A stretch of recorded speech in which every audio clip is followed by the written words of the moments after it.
Good morning, welcome to physics Adda. आज जो point हम लोग पढ़ने जा रहे हैं वो पॉइंट बेसिकली बेस्ड है expression for magnetic force acting on two parallel current carrying wire. यानी हमको क्या करना है, दो पैरेलल करंट कैरिंग वायर लेना। तो एक यहाँ पे ले लिए, ये करंट कैरिंग वायर है जिसमें करंट का वैल्यू है I1, और यहाँ पे दूसरा करंट कैरिंग वायर ले लिए जिसका करंट का वैल्यू है I2। इस वायर का भी लेंथ है L1, इस वायर का लेंथ है L2, और इसके बीच का सेपरेशन मान लिया जाए कितना है, D है। तो चूंकि एक पॉइंट हम ऑलवेज पहले से पढ़ते आ रहे हैं इस चैप्टर में, क्या पढ़ते आ रहे हैं, current carrying wire, current carrying wire produce magnetic field.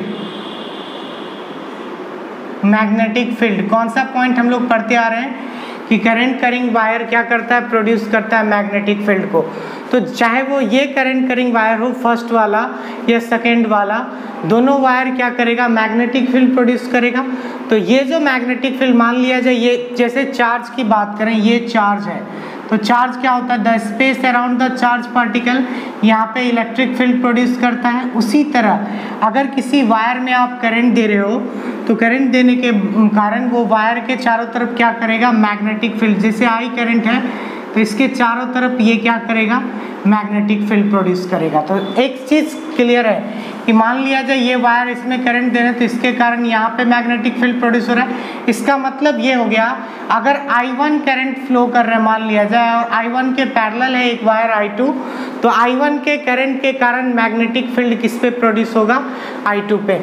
तो यहाँ पे मान लेते हैं मैग्नेटिक फील्ड कहाँ पे प्रोड्यूस हो रहा है, I2 पे। तो यहाँ जो मैग्नेटिक फील्ड होगा, सबसे पहले उसका डायरेक्शन देना हमको समझना बहुत जरूरी है। ध्यान से देखिए, राइट हैंड थंब रूल से हम क्या करेंगे, इस थंब को कहाँ पे रखेंगे, along the direction of magnetic field. तो मूविंग फिंगर कहाँ जा रहा है, इससे बोर्ड के अंदर, देखिए ध्यान से, कि मूविंग फिंगर ऐसे चोट कर रहा है, ऐसे मूविंग फिंगर का डायरेक्शन ये है, तो बोर्ड के अंदर जा रहा है। यानी इसके कारण यहाँ पे जो मैग्नेटिक फील्ड का डायरेक्शन होगा वो आपको इनवर्ड होगा।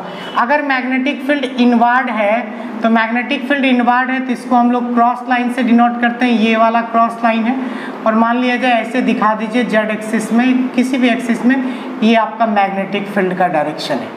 अब देखिए ध्यान से, अब इसके कारण ये जो करंट I2 है ये भी अपने चारों ओर क्या करेगा, मैग्नेटिक फील्ड प्रोड्यूस करेगा। तो इसके कारण भी क्या होगा, इस पॉइंट पे, इस वायर पे, यानी जो वायर L1 है उस वायर पे मैग्नेटिक फील्ड प्रोड्यूस होगा। तो यहाँ से इसका डायरेक्शन देखना बहुत जरूरी है।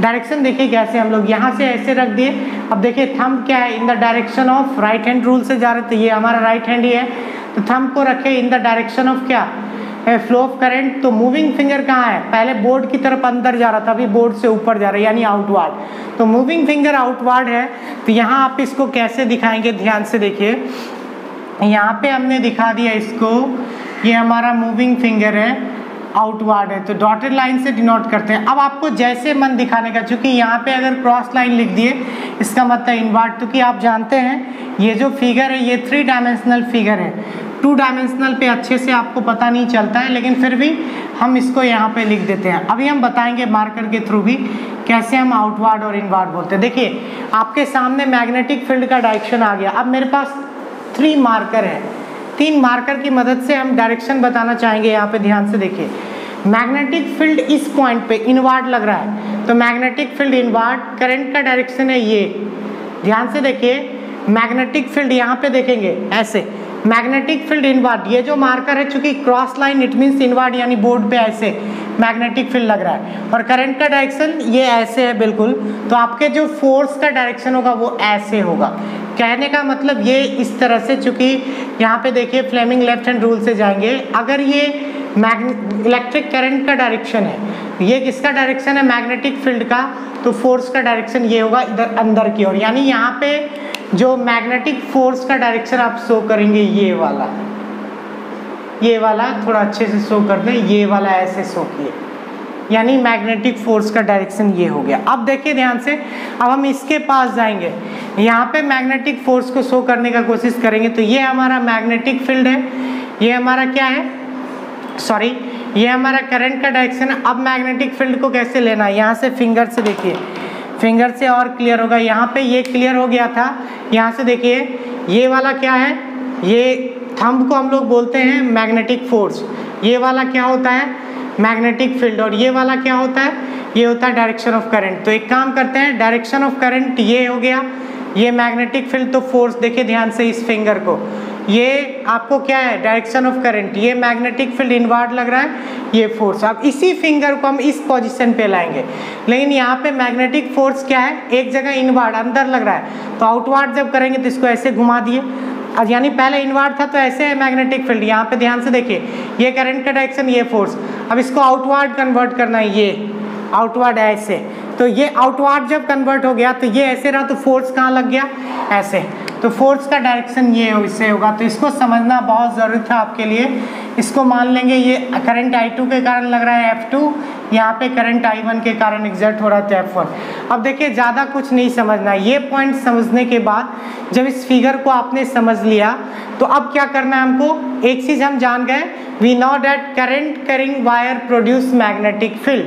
तो इस पॉइंट पे यहाँ जो मैग्नेटिक फील्ड एक्सर्ट होगा वो मैग्नेटिक फील्ड किसके कारण हो रहा है, I1 के कारण, तो इस मैग्नेटिक फील्ड का नेमिंग करेंगे B1।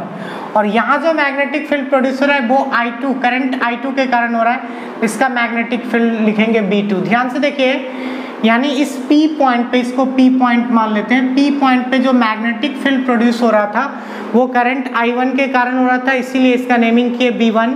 और Q पॉइंट पे जो मैग्नेटिक फील्ड प्रोड्यूस हो रहा है वो करंट I2 के कारण हो रहा है, इसीलिए इसका नेमिंग किए B2। अब ध्यान से देखिए, सबसे पहले हम किसी भी पॉइंट पे हम मान लीजिए कि हम निकालना चाहते हैं P पॉइंट पे कितना मैग्नेटिक फोर्स एक्सर्ट होता है, तो किसी भी पॉइंट पे मैग्नेटिक फोर्स कितना एक्सर्ट होता है उसके निकालने से पहले आपको देखिए कि P पॉइंट पे मैग्नेटिक फील्ड एक्सर्ट कितना हो रहा है, B1। तो magnetic force exerted at point P due to current I1, पहले इसको लिखेंगे, लैंग्वेज में ऐसे लिखेंगे, मैग्नेटिक फील्ड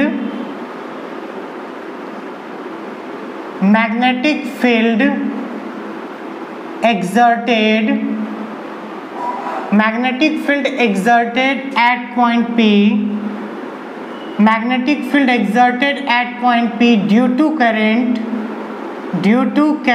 किस करंट के कारण, ड्यू टू करंट I1 के कारण इस पे मैग्नेटिक फील्ड कितना एक्सर्ट हो रहा है, तो I1 के कारण इस पे जो मैग्नेटिक फील्ड एक्सर्ट हो रहा है वो एक्सर्ट हो रहा है आपका कितना, B1। तो B1 का वैल्यू कैसे निकालेंगे आप, किसी भी करंट कैरिंग वायर का मैग्नेटिक फील्ड क्या होता है पढ़ चुके हैं, mu naught by 2 pi I by R होता है, R का काम यहाँ सेपरेशन कर रहा है जो कि D है, तो mu naught by 2 pi I by D।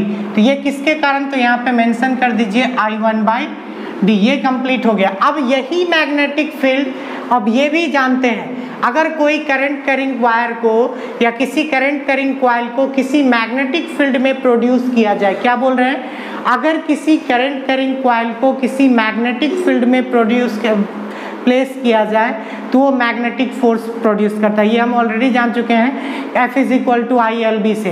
यानी when a current carrying coil या when a current carrying wire place inside the magnetic field it produce magnetic force.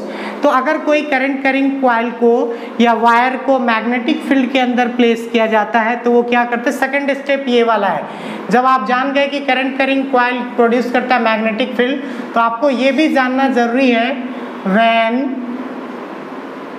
when a current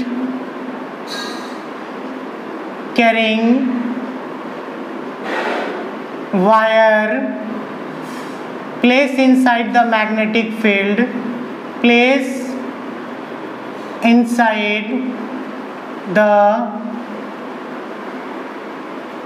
magnetic field, it produce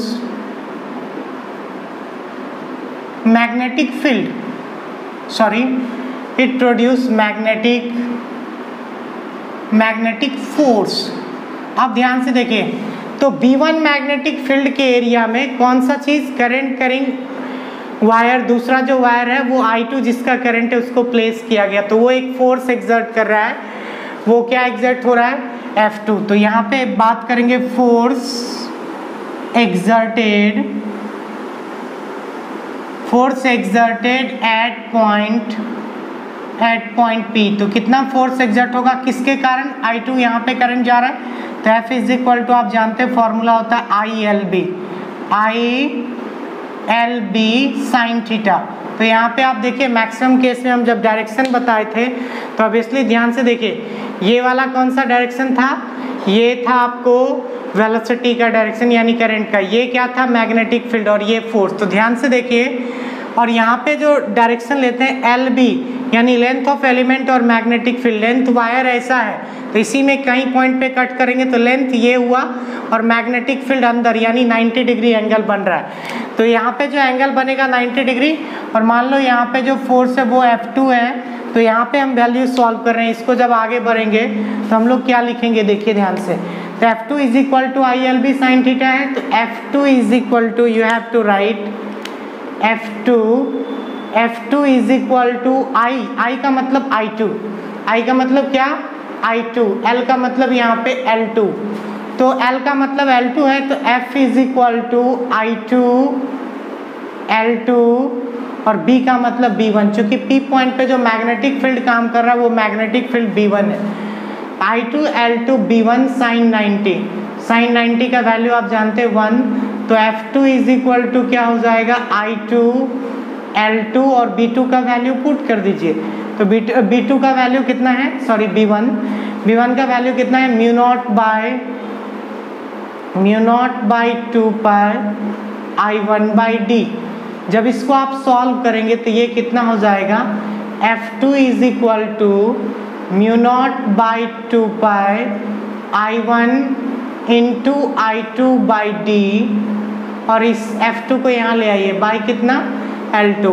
तो ध्यान से देखेंगे या इसे यहाँ पे रहने दीजिए, तो 4 यूनिट लेंथ क्या हो जाएगा, 4 यूनिट लेंथ के केस में यूनिट लेंथ का मतलब जब L2 का वैल्यू कितना हो 1 मीटर हो, तो इस केस में एक फॉर्मूला डेवलप हो रहा आप देख रहे हैं F2 is equal to mu naught by 2 pi I1 into I2 by D। F2 is equal to कितना हो गया mu naught by 2 pi I1 into I2 by D। इसी तरह आप Q पॉइंट पे भी फोर्स निकाल सकते हो, F1 का भी फोर्स निकाल सकते हो, हम वो भी निकालेंगे। तो वहाँ पे जो फोर्स का वैल्यू आएगा आप देखेंगे चाहे वो F2 हो या F1 हो, दोनों के ऊपर सेम मैग्नीट्यूड ऑफ फोर्स आता है, यानी फोर्स का जो मैग्नीट्यूड होगा वो सेम होगा और फोर्स का मैग्नीट्यूड भी सेम है, दोनों एक दूसरे के तरफ भी क्या हो रहा है अट्रैक्ट कर रहा है एक दूसरे को। तो यहाँ जो फोर्स एक्सर्ट होगा वो अट्रैक्शन फोर्स काम करता है, क्योंकि ये इसकी तरफ फोर्स लगा रहा है। ध्यान से देखेंगे दोनों एक दूसरे को अट्रैक्ट, चूंकि मैग्नेटिक नेचर है तो दोनों एक दूसरे को क्या करेगा, फोर्स का डायरेक्शन एक दूसरे की ओर है। इसका मतलब क्या हो गया, एवरी एक्शन है इक्वल एंड अपोजिट रिएक्शन बोलते हैं। तो दोनों एक सी देखिए दोनों के ऊपर जो है सेम मैग्नीट्यूड ऑफ फोर्स लगाता है यहाँ पे, और जो डायरेक्शन होता है यानी यहाँ जो फोर्स काम करता है वो फोर्स आपको अट्रैक्टिव काम करता है। वहीं अगर एंटी पैरेलल वायर होता तो यहाँ पे फोर्स जो है रिपल्सन काम करता। ध्यान से देखिए अगर हम Q पॉइंट पे निकालें, इसी पॉइंट पे हम दिखा दे रहे हैं magnetic force exerted at point Q due to current, तो Q पॉइंट पे करंट I2 के कारण होगा। तो यहाँ जो मैग्नेटिक फील्ड होगा ये हमारा B2 होगा, तो यहाँ पे करंट क्या हो जाएगा I2।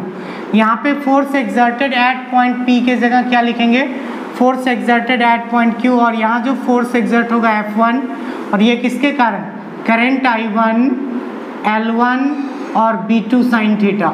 सेम कॉन्फ़िगरेशन यहाँ पे जब आप सॉल्व करते हैं तो क्या देखेंगे इसका वैल्यू, ये आपको F1 है, ये आपको L1 है, ये आपको I1 L1 है, तो यहाँ भी हो जाएगा I1 ये L1 और इसका वैल्यू कितना I2। यहाँ पे क्या प्लेस करेंगे I2, आप देखिए यहाँ पे ये हो जाएगा L1 for unit length L1 is equal to 1, तो सेम फॉर्मूला आ गया। इसका मतलब इस केस में फोर्स का मैग्नीट्यूड क्या है, सेम है, और इस यहाँ पे जो फोर्स लग रहा है यानी दो पैरेलल करंट करिंग वायर के बीच जो फोर्स लगेगा वो फोर्स आपको अट्रैक्ट